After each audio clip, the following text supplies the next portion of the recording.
শাস্ত্রে আছে ভোগ দর্শনে দুর্ভাগ্য নাশ হয়। তো সেই জন্য আমি সবাইকে বলবো যে ভোগ দর্শন করুন।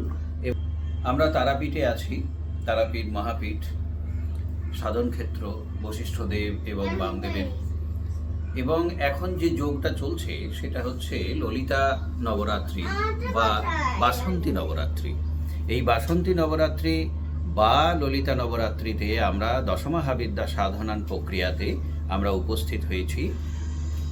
আজকে সপ্তম দিবসের সাধনা হয়েছে এবং মহাসপ্তমী আজকে। এই সপ্তমীতে আমরা আজকে মা তারার কাছে ভোগ অর্পণ করেছিলাম, শীতল ভোগ। সেই শীতল ভোগ করাচ্ছি। শাস্ত্রে আছে যে শীতল ভোগ বা যে কোনো ভোগ দর্শনে দুর্ভাগ্য নাশ হয়। তাই দুর্ভাগ্য নাশ সবার হোক এই কামনা করি মা তারার কাছে। আপনারা ভালো থাকুন। নমস্কার। এই ভোগ আনতে গেছিলেন দেবাশিসদা, সুরজিৎ, সোমনাথ, পুলক। আমরা সবাই উপস্থিত হয়ে আছি। আমাদের ঘরে এসেছে মা তারার ভোগ। আপনারা সবাই মিলে সেই ভোগ দর্শন করুন এবং এই ললিতা নবরাত্রিকে সুন্দরভাবে সুষ্ঠুভাবে পালন করুন। নমস্কার। জয় মা তারা, জয় গুরু বামদেব।